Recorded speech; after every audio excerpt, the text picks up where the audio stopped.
नमस्कार, बहुत स्वागत है आपका। आपके साथ हूं मैं प्रिया सिंह सोमवंशी। आज हर किसी के मन में ये चाह होती है कि वो माँ लक्ष्मी की पूजा कर उनका आशीर्वाद प्राप्त करें। तो आज हम अपने इस खास शो के जरिए ये जानने की कोशिश करेंगे कि कैसे आप अपने जीवन में माँ लक्ष्मी की कृपा पा सकते हैं, उनका आशीर्वाद प्राप्त कर सकते हैं, कैसे हमारे जीवन के इस दिवाली में धन बरसे। तो चर्चा करने के लिए हमारे साथ हैं आचार्य इंदु प्रकाश जी। आचार्य जी, आपका बहुत बहुत स्वागत है। आचार्य जी, सबसे पहले ये जानेंगे कि कैसे माँ लक्ष्मी दिवाली के दिन मनुष्यों पर कृपा बरसाती हैं और क्यों दिवाली का ही दिन माँ लक्ष्मी की पूजा करने के लिए चुना गया है, क्यों खास है आज का ये दिन। आचार्य जी। क्या बात है, क्या बात है। देखिए, माँ लक्ष्मी के लिए दीपावली का दिन चुना गया बहुत से कारणों से। उसका लेना देना समुद्र मंथन से भी है, उसका लेना देना ये आपके श्री राम के अयोध्या आने से भी है, बहुत सी चीज़ें हैं। लेकिन कार्तिक मास की अमावस्या को देखो, पूरा सोलर सिस्टम हमारा जो है, यानी हमारा जो सूर्य पृथ्वी, ये जो पृथ्वी सूर्य का चक्कर लगाती है और इसमें पृथ्वी अलग अलग एंगल से सूर्य के सामने होती है। उस समय चंद्रमा भी अपनी अलग अलग दशाओं में होता है। तो कार्तिक मास में जब सूर्य और चंद्रमा एक ही राशि में हो, कार्तिकायाम अमावस्याम सूर्य चंद्रमा एक ही राशि में हो, उस समय माता महालक्ष्मी की कृपा प्राप्त करने का अनुकूल अवसर शास्त्र के मुताबिक माना गया है।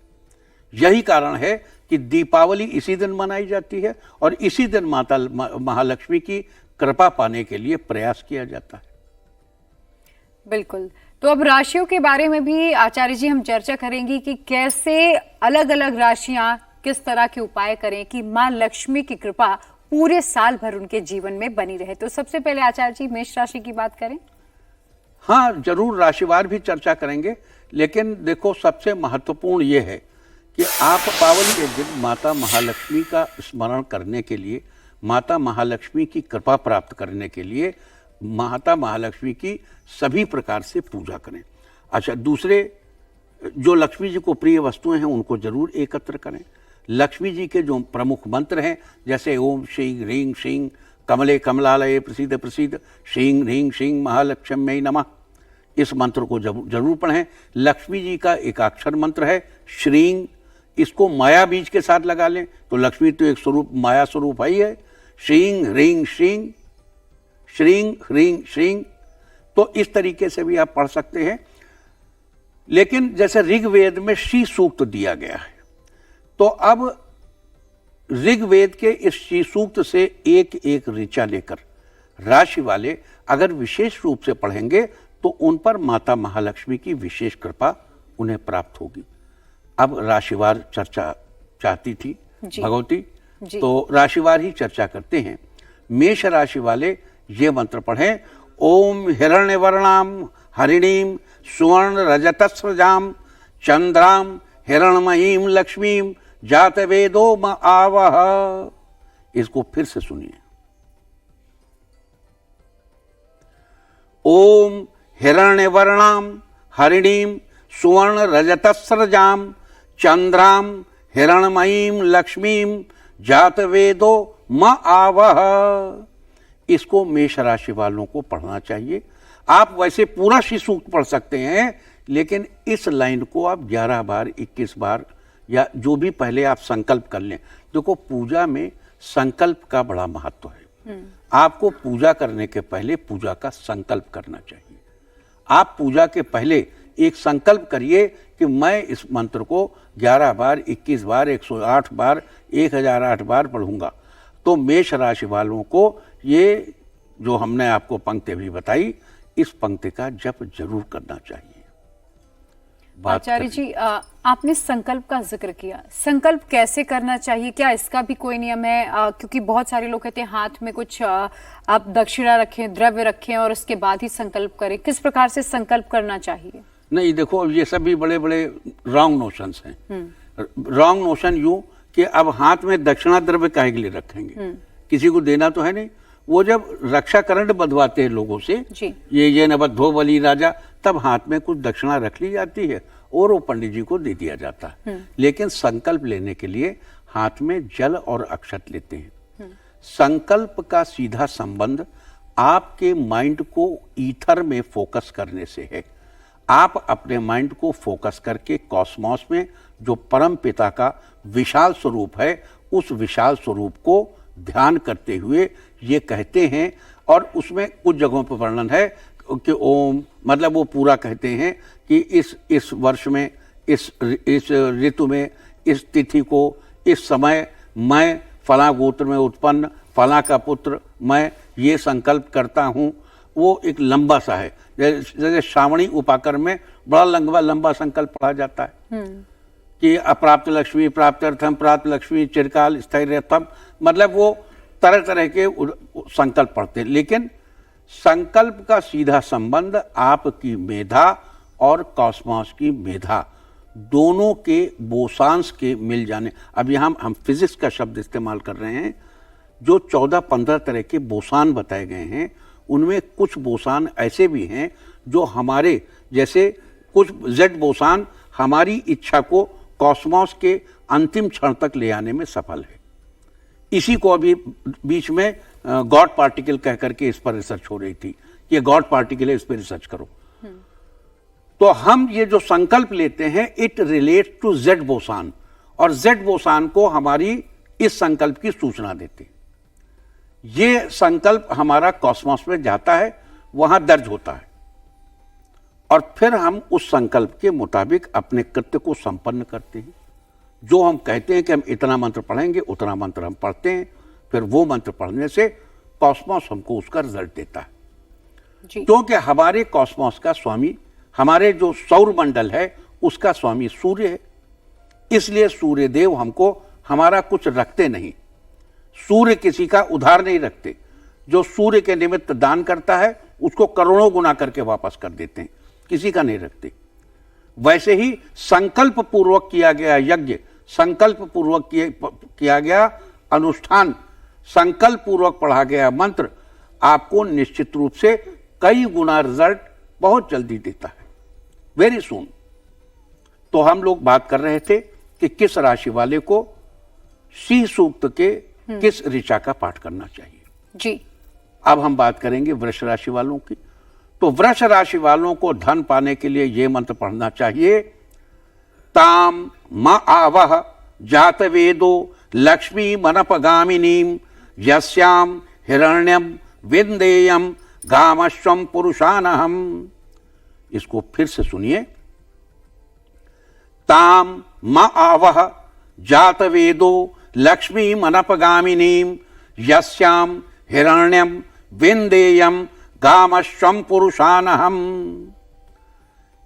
इस ऋचा का जप करके, इन पंक्तियों का जप करके मनुष्य अपने लिए ढेर सी लक्ष्मी एकत्र कर सकता है। उतनी लक्ष्मी एकत्र कर सकता है जितनी आप सोच भी नहीं सकते। मैं ये नहीं कह रहा हूं जितनी आप सोच सकते हैं, नहीं, जो आप सोच भी नहीं सकते उतनी लक्ष्मी एकत्र कर सकते हैं। करिए, इस ऋचा को एक बार फिर से सुनिए। ये वृष राशि वालों के लिए है, इस ऋचा को सुनिए। ताम म आवह जात वेदो लक्ष्मी मनपगामिनीम यस्याम हिरण्यम विंदेयम गामश्वम पुरुषानहम। और अब चर्चा आएगी मिथुन राशि की जी। मिथुन राशि वालों को इस ऋचा को पढ़ना चाहिए। अश्वपूर्वाम रथ मध्याम हस्तिनाद प्रमोदिनीम श्रियम देवी मुपहवै श्रीमर देवी जुषताम। इसको फिर से सुने आप। अश्वपूर्वाम रथ मध्याम हस्तिनाद प्रबोधिनीम श्रियम देवी मुपहवै श्रीमत देवी जुषताम। अब इसमें इन पंक्तियों के जप में लक्ष्मी की ऐसी प्रार्थना की गई है जो हस्त नाद प्रबोधिनीम, मतलब हस्त के नाद से प्रसन्न हो जाती है। इसीलिए कहा गया कि लक्ष्मी जी की जब पूजा करें तो उसमें सूर्ण उठे हुए हाथी लाने चाहिए। अब देखो, ये हम बार बार आपसे कहते रहे कि लक्ष्मी जी की जब पूजा करें तो घर में ऐसे 2 हाथियों की तस्वीर रखें जिनकी सूंड उठी हुई हो। हस्तिनाद प्रबोधिनी, मतलब हाथियों के नाद से प्रबोधिनी हो जाती, जो जाग जाती हो, जो प्रसन्न हो जाती हो, जो गदगद हो जाती हो, ऐसी देवी की हम पूजा कर रहे हैं। तो हाथियों की वो तस्वीर जिसमें सूंड ऊंची है, तो सूंड ऊंची करके आमतौर पर हाथी आवाज ही निकालते हैं। वैसे तो हाथी गर गर गर गर गर गर करते रहते हैं, वो तो सूंड नीची रहती है, लेकिन जब हाथी जोर से चिंगाड़ता है तो सूंड ऊपर कर लेता है। इसलिए देवी लक्ष्मी की पूजा में सूंड उठाए हुए हाथियों की तस्वीर रखना या उनका चित्र के उनकी मूर्ति रखना अत्यंत शुभद माना जाता है, बहुत आनंददायक माना जाता है। जी, तो देखिए धन बरसे की हम चर्चा कर रहे हैं, और धन बरसे सिर्फ आपको पैसों की तो देखिए किसी तरह की कमी नहीं हो, माँ लक्ष्मी की कृपा साल भर बनी रहे, उसके लिए आचार्य जी लगातार आपको उपाय भी बता रहे हैं, वो मंत्र भी बता रहे हैं जिनका आपको जाप करना है, उच्चारण करना है और माँ लक्ष्मी को प्रसन्न कर सकते हैं। साथ ही आपका जीवन दीर्घायु हो, आपको किसी तरीके की स्वास्थ्य समस्या ना हो, आपके जीवन में खुशियां बनी रहे, इन मंत्रों का आप जप करके इन तमाम चीजों को अपने फेवर में कर सकते हैं। आचार्य जी लगातार उसके बारे में आपको बता ही रहे हैं। आचार्य जी, अब कर्क राशि की बात कर लेते हैं। बिल्कुल बिल्कुल। तान सोस्मिता हिरण्य प्राकाराः मार्दराम ज्वलंतीम तृप्ताम तर्पयंतीम पद्मे स्थिताम पद्मवर्णाम तामिहोपहवयेष्यम्। तान सोस्मिता हिरण्य प्राकाराः मार्दराम ज्वलंतीम तृप्ताम तर्पयंतीम पद्मे स्थिताम पद्मवर्णाम तामिहोपहवयेष्यम्। मैं इसको बार बार इसलिए पढ़े दे रहा हूं कि श्री सूक्त की ये ऋचा लक्ष्मी को आपके पास रोक देने वाली है, स्थिर कर देने वाली है। ये आपकी लक्ष्मी को कहीं जाने नहीं देगी, चिरकाल तक आपके पास रखेगी। कान सोस्मिता हिरण्य प्राकाराः मार्द्राम ज्वलंतीम तृप्ताम तर्पयंतीम पद्मे स्थिताम पद्मवर्णाम तामिहोपहवयेष्यम्। कान सोस्मिता हिरण्य प्राकाराः मार्द्राम ज्वलंतीम तृप्ताम तर्पयंतीम पद्मे स्थिताम पद्मवर्णाम तामिहोपहवयेष्यम्। देखो, हमने 4 बार इसे इसलिए पढ़ दिया है कि चौथी ऋचा है। मंत्रों में भी एक नियम होता है कि जितने अक्षर का मंत्र हो उतनी बार उसको पढ़ा जाए। जैसे गंग गणपतये नमः गणेश जी का मंत्र है, 8 अक्षर का है, तो अब इसको 8 बार पढ़िए, 8 बार पढ़िए, यानी 8 बार पढ़िए, यानी 64 बार हो गया। तो हम जिसको बताते हैं गंग गणपतये नमः पढ़ो, तो उससे कहते हैं सुबह दोपहर शाम पढ़ना।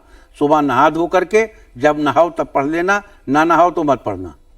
अब क्या करें, आदमी अगर साइबेरिया में है और नहीं नहा रहा है तो वो क्या करना है। और दोपहर के समय जहां कहीं खड़े हो फिक्स टाइम पर पढ़ना, जूते पहने खड़े हो, अक्षर मुंह से नहीं निकलना चाहिए, मन में पढ़ लेना। और रात में हाथ पैर धोकर। ऐसे ही ये चौथी ऋचा है, हमने 4 बार इसलिए पढ़ दी कि आपको याद ना हो पावे, आप ना पढ़ पावें, आप भूल जाएं, आप किसी अन्य कार्य में व्यस्त हो जाएं, तो आज ही आप 4 बार इसको सुन लें तो आपको आनंद मंगल हो जाए, ऐसी हमारी कामना है।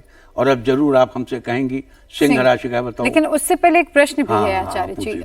जैसे अभी आपने 4 बार इस ऋचा को पढ़ा, लेकिन अगर कुछ त्रुटियां हो जाएं, कुछ गलतियां हो जाएं पढ़ने में, तो क्या भगवान सिर्फ हमारा भाव देखते हैं या शब्दों को बिल्कुल ध्यान से समझ के एकदम सही पढ़ना चाहिए? क्या इसका भी दुष्प्रभाव पड़ सकता है?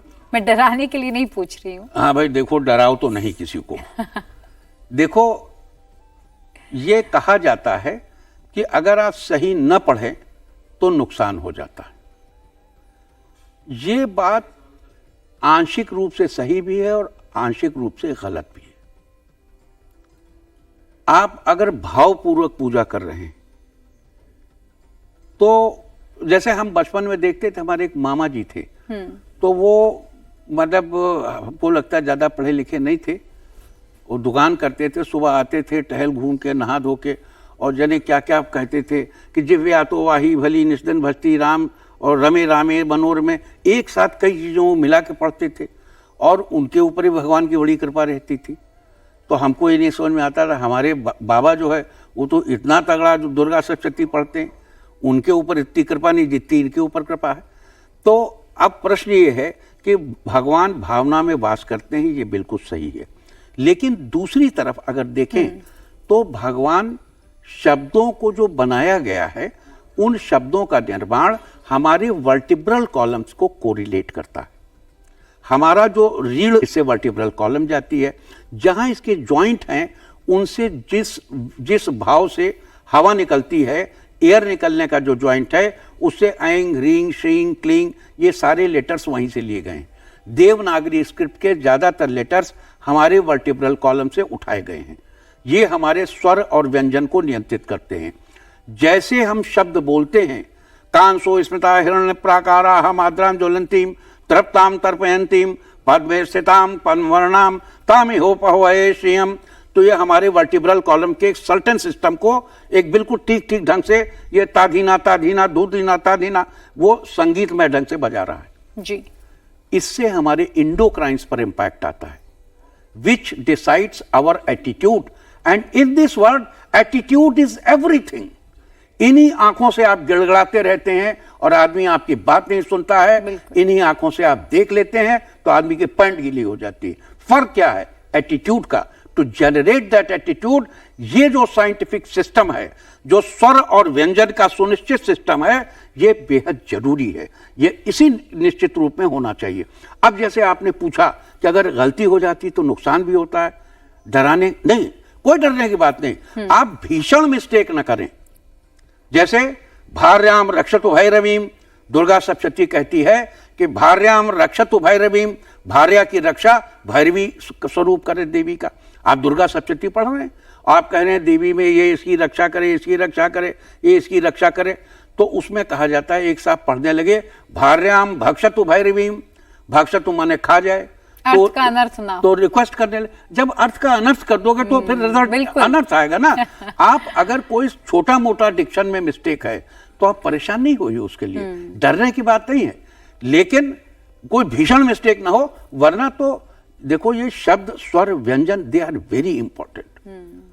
संस्कृत में एक पुस्तक है ध्वन्यालंकार, कभी उसको पढ़िए, तो ध्वनि के बारे में वो आपको बहुत अच्छे से बताता है, कैसे कैसे एक एक शब्द का ये जो हमारा ब्रेन है, इसमें जो शब्दों की रचना होती है, एक कारखाना है जो शब्दों को बनाता है, और उस कारखाने के पीछे ब्रेन का कौन सा सेक्टर है जो उसे उन शब्दों के निर्माण का आदेश देता है, वो किस एटीट्यूड से क्रिएट होता है, कौन सा उसके पीछे केमिकल है, वो कैसे जनरेट होता है, क्या एटीट्यूड है, इन सब चीजों को, ये साइंटिफिक है, ये सनातन धर्म विशुद्ध विज्ञान है, और इसी विज्ञान पर आधारित हमारी ये मंत्रों की शैली है, हमारी ऋचाएं उसी विशुद्ध विज्ञान पर आधारित हैं। तो आपने इसका साइंटिफिक रीजन भी पूरा समझा दिया कि किस तरह से निकलता है, इसका क्या प्रभाव पड़ता है, लेकिन अब सिंह राशि की भी बात कर लेते हैं आचार्य जी। हाँ, क्यों नहीं।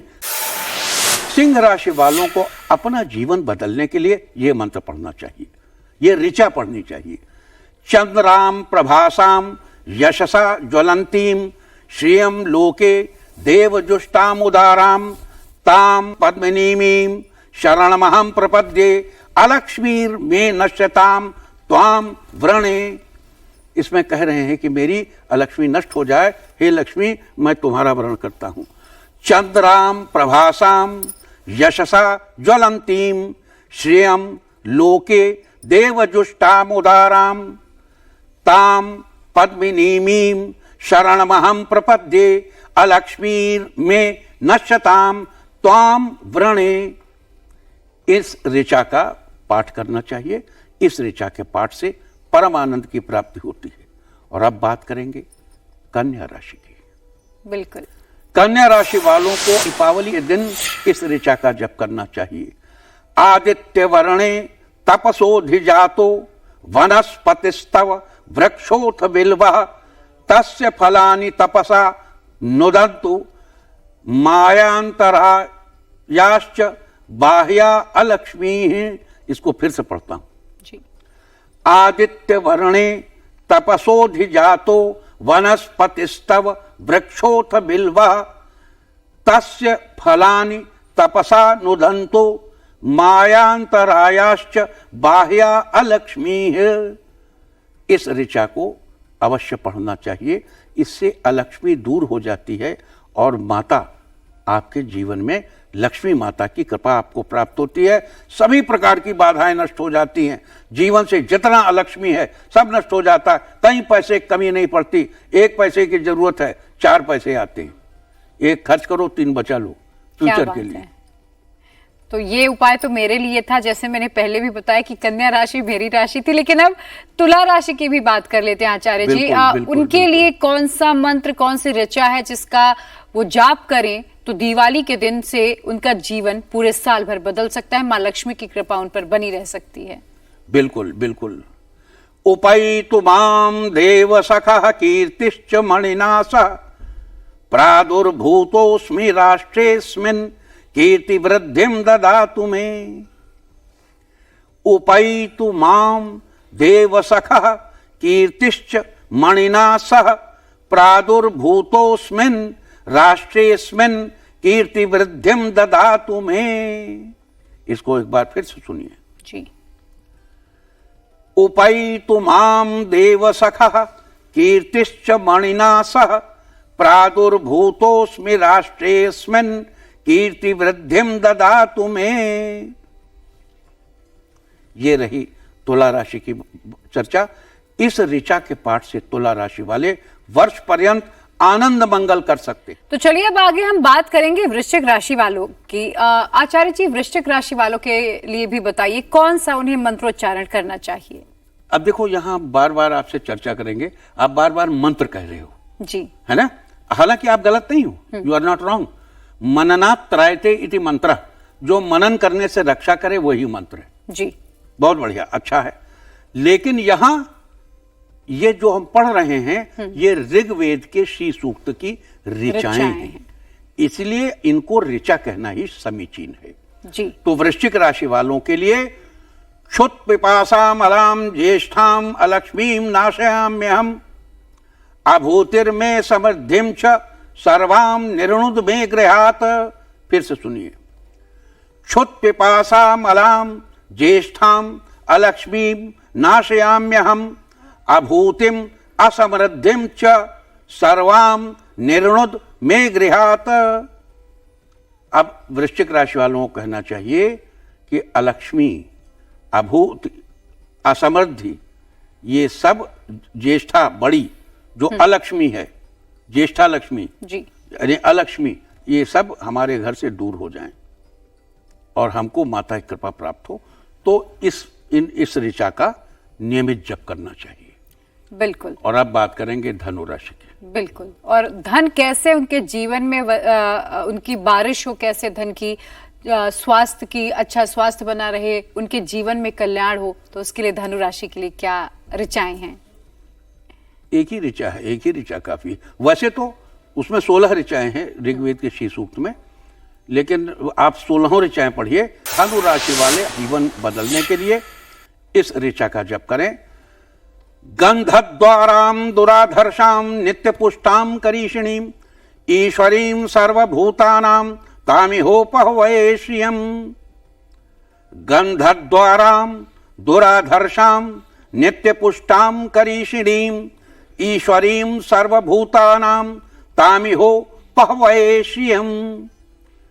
गंधद्वाराम दुराधर्षाम नित्य पुष्टाम करीषिणीम ईश्वरीम सर्वभूतानाम तामिहो पहवये श्रियम।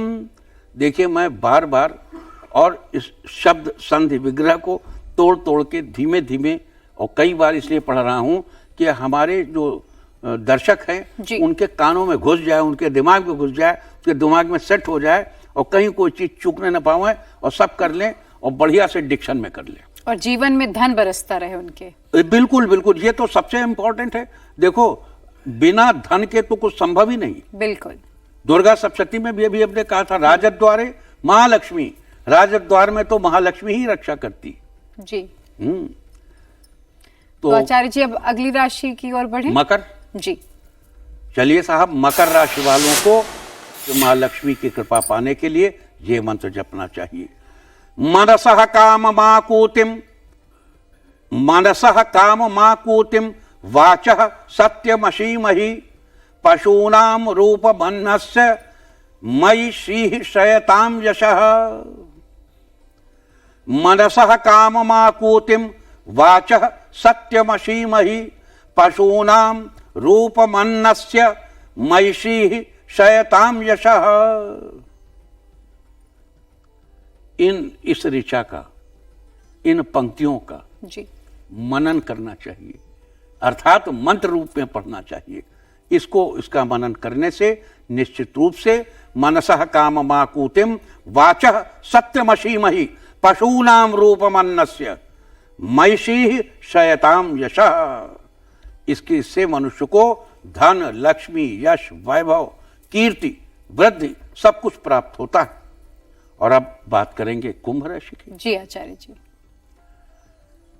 कुंभ राशि वालों को इस ऋचा का जप करना चाहिए।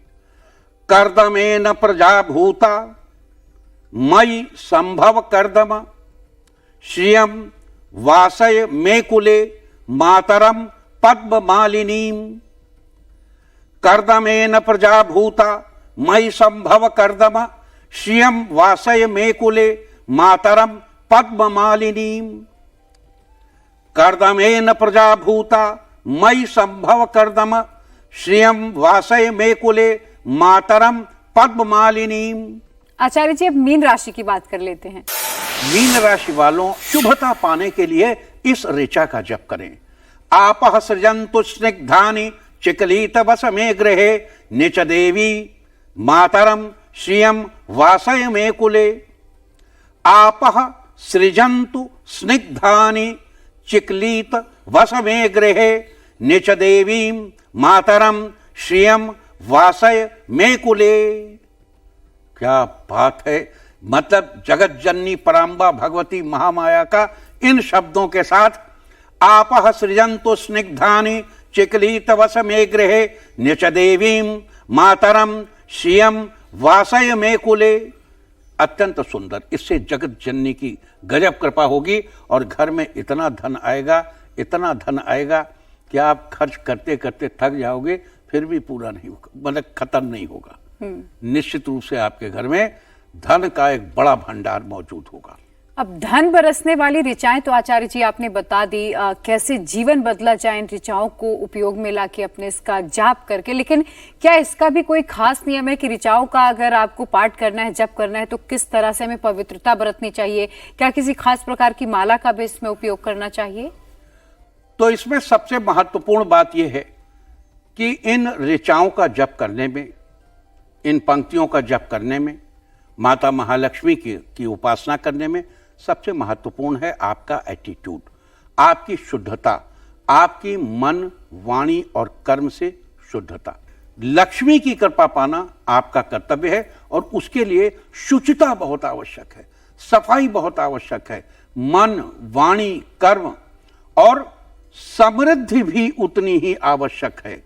देखो, समृद्धि मीन्स रेशम का आसन होना चाहिए, उत्तर दिशा की ओर मुख होना चाहिए, कमल गट्टे की माला होनी चाहिए, कमल गट्टे की माला।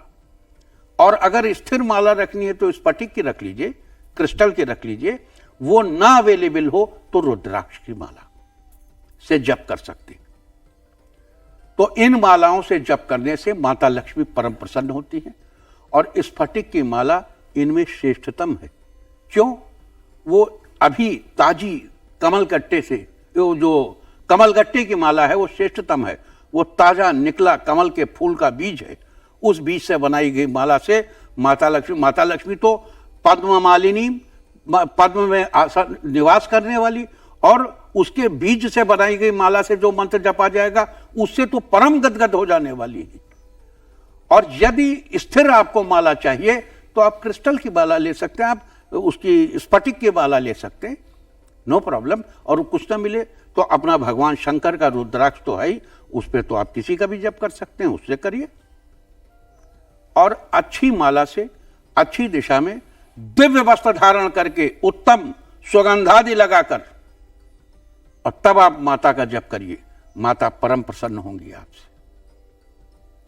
क्या बात है आचार्य जी। तो जो भी कंफ्यूजन हमारे दर्शकों के मन में रहा होगा कि कौन सी माला का उपयोग करना चाहिए, क्या नियम है ऋचाओं का पाठ करने के लिए, तो यकीनन आपके मन का ये जो भ्रम था वो दूर हो गया होगा, आपके सवाल का आपको जवाब मिल गया होगा। तो ये थी सभी 12 राशियों की बात कि कौन कौन सी ऋचा जपने से आपके जीवन में धन बरसेगा। आइए अब जान लेते हैं कि इस दिवाली पर राजनीति के क्षेत्र में सफलता पाने के लिए क्या करना चाहिए। आचार्य जी, ये सिर्फ राजनीति की ही बात क्यों कर रहे हैं? प्रश्न ये है कि आप सिर्फ राजनीति की बात क्यों कर रहे हैं? जीवन में और भी चीजें हैं। चलिए, आपने क्योंकि चुनावी माहौल है आचार्य जी। आजकल बड़ा पॉलिटिकल माहौल चल रहा है।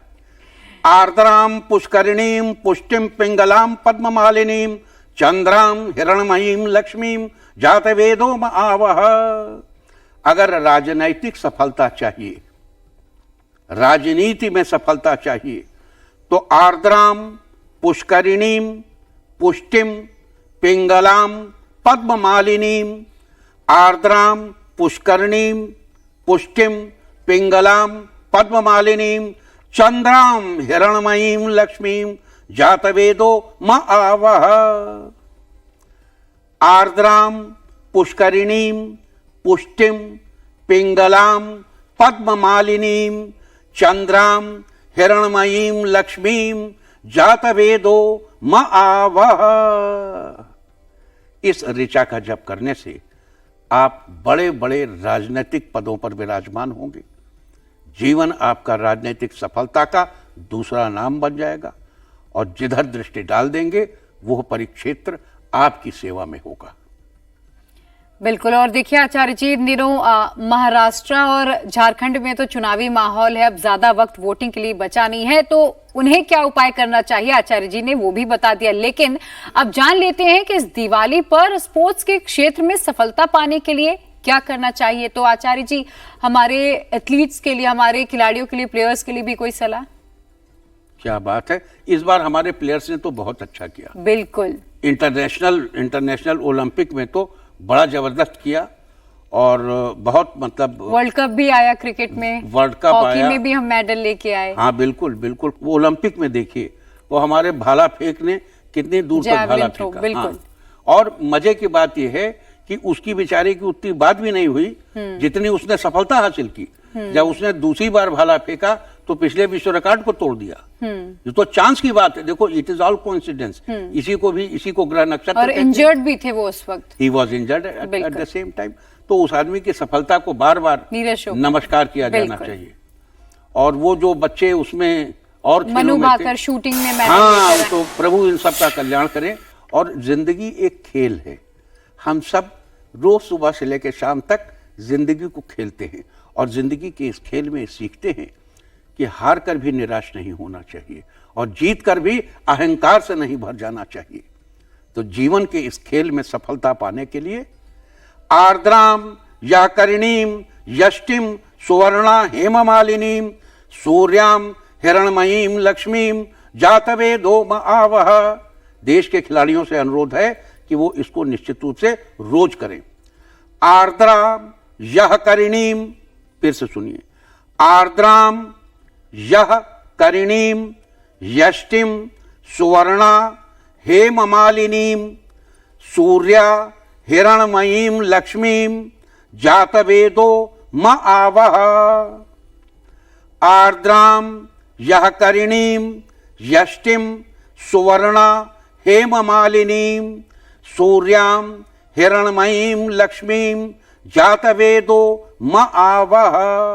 अब आचार्य जी, हम बात करेंगे, ये जानेंगे कि इस दिवाली पर परस्पर प्रेम में बढ़ोतरी के लिए क्या करना चाहिए कि आपसी प्रेम बना रहे। क्या बात है।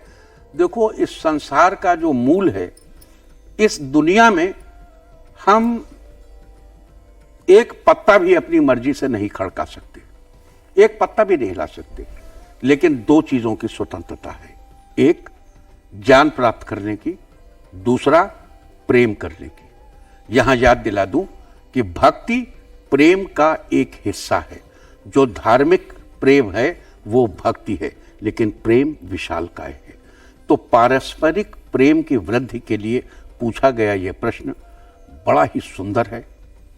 यह प्रेम बिल्कुल अभ्यर्थना योग्य प्रश्न है। मैं इस प्रश्न की अभ्यर्थना करते हुए बड़ा ही सुंदर उत्तर आपको देता हूं, इसे नोट करिए। ताम म आवह जात वेदो लक्ष्मी मनपगामिनीम यस्याम हिरण्यम प्रभूतम गावो दास्यो अश्वान विदेयम पुरुषानहम। इसको फिर से सुनिए। ताम म आवह जात वेदो लक्ष्मी मनपगामिनीम यस्याम हिरण्यम प्रभूतम गावो दास्यो अश्वान विदेयम पुरुषानहम। इन पंक्तियों का इस ऋचा का जप करने से मनुष्य के आसपास प्रेम का वातावरण हो जाता है और मनुष्य प्रेम में आनंद में डूब जाता है। और इस प्रेम में, इस आनंद में मनुष्य के जन्म जन्मांतर के पाप घुल कर बहते चले जाते हैं और जीवन सुख से भर जाता है। जगत जननी पराम्बा भगवती महामाया की अभूतपूर्व कृपा उसे प्राप्त होती है। आचार्य जी, ऋचाएं जो आप बता रहे हैं, लेकिन जो लोग अपने काम में बिजी हैं या उन्हें ऑफिस दिवाली के दिन भी जाना है, वो इन ऋचाओं का पाठ नहीं कर पाते हैं, तो उनके लिए क्या कोई ऐसा भी मंत्र है, कोई ऐसी भी ऋचा है जो अपने वो दफ्तर में बैठ के, अपने ऑफिस में बैठ के ही कर लें तो माता की कृपा उन पर बनी रहे? देखो, आपने प्रश्न तो बड़ा ऐसा प्रश्न पूछा है जिसका जवाब हम पहले ही आपको दे चुके हैं जी। कहिए कैसे? हमने 2-2 लाइनों की ऋचा बताई। अगर इसके बाद भी आपको कोई काम चोरी करनी है कि हम नहीं कर सकते, हम ऑफिस में ये कर लें वो कर लें, तो आप कुछ नहीं कर सकते जी। आचार्य जी कहते हैं कि भगवान तो हमारे मन का भाव जानते हैं, हमारे मन की कामनाएं जानते हैं, हमारे लिए अच्छा बुरा क्या है वो जानते हैं, वो सब खुद ही दे देते हैं। क्या हमें कामनाएं करनी चाहिए? बिल्कुल, हमें कामनाएं करनी चाहिए, बड़े जोर शोर से कामनाएं करनी चाहिए। एक बार हमारे गुरु महाराज ने हमसे पूछा कि तू शाम को भैरव बाबा की पूजा के बाद उनसे क्या मांगता है? तो हमने कहा हम कुछ नहीं मांगते। तो उन्होंने कहा कि अगर तेरा बेटा तुझसे टॉफी ना मांगे तो तुझे कैसा लगेगा? तो हमने कहा कि भाई हमें लगेगा कि हमको किसी लायक ही नहीं समझता है। तो कहने लगे भोले बाबा को भी ऐसे ही लगता है। दूसरे दिन, देखिए ये हमारे जीवन का बड़ा अभूतपूर्व एग्जाम्पल है। दूसरे दिन शाम को हमने पूजा की और हमने कहा भैरव बाबा नई गाड़ी चाहिए, नई गाड़ी चाहिए। और ये कह के हम अपना चले गए। नेक्स्ट डे सुबह नहाए धोए पूजा करके अपना वो यूनिवर्सिटी चले गए। यूनिवर्सिटी में पढ़ा रहे थे, तब तक वो एक जज थे उस समय हाई कोर्ट में, उनका फोन आया, भैया क्या कर रहे हैं? तो हमने कहा यूनिवर्सिटी में पढ़ा रहे हैं। तो कहने पढ़ा चुको तो इधर आओगे? अच्छा, लखनऊ में गोमती के इधर यूनिवर्सिटी है, उधर हाई कोर्ट था। तो हम विश्वविद्यालय से निकले और उनके यहाँ चले गए। तो उन्होंने कहा कि भैया वो ऐसा है कि घर में 2 कारें हैं, एक से पिताजी शाम को ब्रिज खेलने चले जाते हैं और एक से उनकी पत्नी भी वकील थी और हमको बड़ी दिक्कत रहती, तो एक कार आज ले ली जाए। तो हमने कहा हाँ। अच्छा, वहीं स्टेट बैंक था, तो इस स्टेट बैंक में उन्होंने कहा वहां चलेंगे। तो हमने, अरे भाई आप बुलाओ उसको, मैनेजर को यहाँ पे। कहले नहीं। अच्छा, बड़े विनम्र थे, वो खुद गए बैंक और उन्होंने, बैंक वाले ने पूछा कि वो सर आ गए और वो किताब अपनी लिखा पढ़ी कराई। तो उन्होंने हमसे कहा कि भैया वो जो TS मोटर्स वाले हैं वो आपके जानने वाले हैं, उनको फोन करके पूछे गाड़ी मिल जाएगी आज। तो हमने फोन किया, हमने कहा कि भाई एक मारुति चाहिए, मिल जाएगी आज? तो अचानक वो जज साहब बोले, उनसे कही 1 नहीं 2 चाहिए। तो हमने कहा कि भाई 2 गाड़ी चाहिए। तो उन्होंने कहा कि अरे गुरुजी बिल्कुल मिल जाएगी, कितनी देर में चाहिए जी? तो हमने कितनी देर में चलेंगे? कहले घंटे भर में यहाँ से निकल लेंगे। अब उन्होंने कह दिया, हमने भी उनसे कह दिया, वो भी 2 गाड़ी देने को राजी हो गए। तो हमने उनसे पूछा भैया गाड़ी तो आप एक ही ले रहे हो, 2 किसके लिए? तो कहले दूसरी आपके लिए। क्या बात? तो हमने क्या बात कर रहे हैं, हम तो लोन लेने के लिए वही नहीं लाए, कुछ डॉक्यूमेंट ही नहीं लाए। तो जो बैंक मैनेजर था उससे बड़ी नाराजगी व्यक्त की, कहने मुझे पहचान नहीं रहे हो, मैं पहले तुम्हारे साथ ही नौकरी करता था और मुझे डॉक्यूमेंट नहीं चाहिए, डॉक्यूमेंट घर से आ जाएंगे, सिग्नेचर कर दो। उसने ADB 42 ADB 29 साइन कराया और एक फोटो हमारी ले ली और कहा हो गया चलो। 2 गाड़ी उसी दिन लेके शाम को हम घर गए। हमको तब तक याद नहीं था और जब हम पूजा करने के बाद हमने कहा, भैरव बाबा, तो याद आया कल ही कहा था गाड़ी चाहिए। तो देखो, कामनाओं में इतनी शक्ति, कामनाओं में बड़ी शक्ति है और कामनाएं करनी चाहिए। और ईश्वर से कामना नहीं करोगे तो किससे कामना करोगे? बिल्कुल। मनुष्य के आगे क्या कामना करना, ईश्वर के आगे कामना करनी चाहिए, क्योंकि पालनहार तो वही है, सब देने वाले भी वही हैं। आचार्य जी, बहुत बहुत शुक्रिया आपका, बहुत बहुत धन्यवाद आपका हमारे साथ इस मौके पर जुड़ने के लिए और हमारे तमाम दर्शकों को उनका जीवन बदल देने वाला उपाय बताने के लिए, वो ऋचाएं बताने के लिए, वो आसान मंत्र बताने के लिए जिसका उपयोग करके वो अपने जीवन को बदल सकते हैं। उनके जीवन में धन वर्षा होती रहे, उनका मंगल कल्याण होता रहे, मंगल में उनका जीवन बने। बहुत बहुत धन्यवाद आचार्य जी। जय हो माता महालक्ष्मी की। माता कृपा करें आप पर, खूब अटूट धन की प्राप्ति हो आपको। जय जय माता, जय जय माता।